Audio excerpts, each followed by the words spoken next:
If you're currently staring at a practice test wondering how to bridge a 100-point gap or refreshing your inbox for round 2 decisions, this week's updates are for you. We are breaking down a 90-point score jump in just 18 days, a total overhaul of the TOEFL IBT that replaces academic marathons with functional communication, and the launch of a structured study group starting today. We also have the specific release dates for Harvard, Wharton, and Stanford decisions. So let's get right into it. And as always, every article and resource that I'll mention is linked in the description below so that you can explore anything in detail. Today is March 2nd, which means we are officially kicking off our new weekly study group. This group is designed for you to finish your prep in 2 to 3 months by following a weekly plan that covers quant, verbal, and data insights topic by topic. Instead of solving questions randomly, you'll use curated free materials and YouTube videos from trusted experts while working a collaboration space with students on the same timeline. To keep you motivated, the top 10 users who earn points by asking thoughtful questions or solving time problems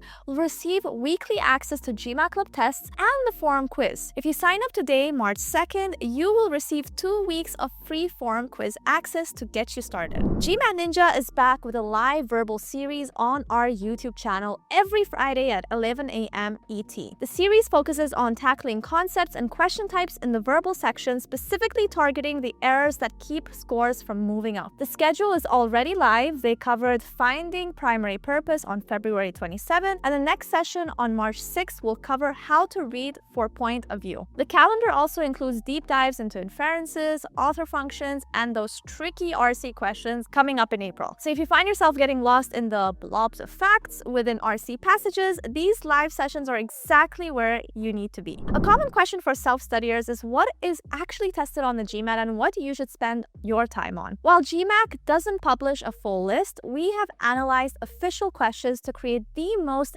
accurate unofficial syllabus available. The data shows that arithmetic and algebra make up 58% of the problem-solving distribution. In data insights, word problems are a massive 45% of the section, and data sufficiency covers almost every topic from the quant portion, along with logic-based questions. This breakdown allows you to see which resources are actually good for the topics that carry the most weight. We have a compelling debrief from user Laborumau who moved from a 665 to a 755 in just 18 days. They noted that the GMAT is meant to test you mentally and not just intellectually. After realizing they got frazzled in their first attempt by spending too much time on a single quant question, they focused on time management and using the flag option for their reattempt. They used the streaks method to pick one topic at a time and move from low difficulty to highest difficulty to identify and work on weak areas. Their biggest advice is to be self-aware, know your specific strengths and weaknesses rather than following a generic plan. For international applicants, the TOEFL has undergone a massive overhaul for 2026.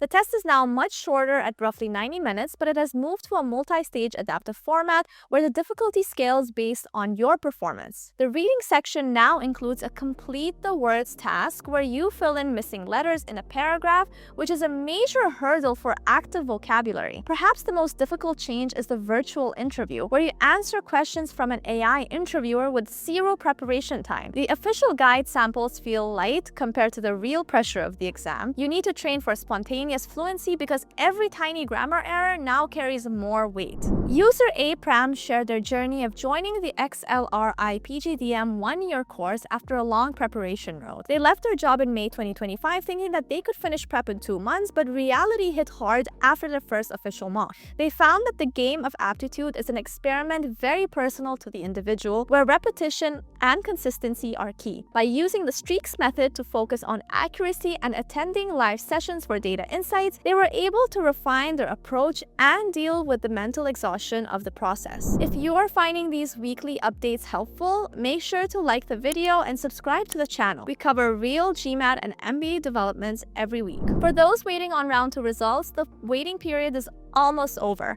We have compiled estimated release timelines based on data from our decision tracker. TEPR decisions are expected tomorrow, March 3rd. Michigan Ross and Duke Fuqua decisions are expected March 13th. The Harvard deadline is March 25th. Expect Wharton calls to start start on March 31st, and mark April 2nd on your calendar for Stanford and MIT Sloan. Remember that these are projections based on trends, so check the school-specific chat rooms linked below for real-time updates from other applicants. If you want to connect with fellow test takers or applicants, we have launched several dedicated WhatsApp communities. There are groups for GMAT test takers to share study tips, and an MBA applicants community for advice on school selection and essay reviews. We also have groups for specialized master's programs and even an admits community for those who have already secured their offer. These spaces are great for networking with peers who share your goals and getting expert advice. And that's your GMAT and MBA update for the week. Every article, the unofficial syllabus, and the decision trackers I mentioned are all linked in the description below. So if something stood out to you, just go deeper, check the description down. If this video helped you stay informed and one step ahead in your prep, make sure to like the video, subscribe to the channel, and share it with someone who's studying right now. I'll see you guys next week with more updates. Bye-bye!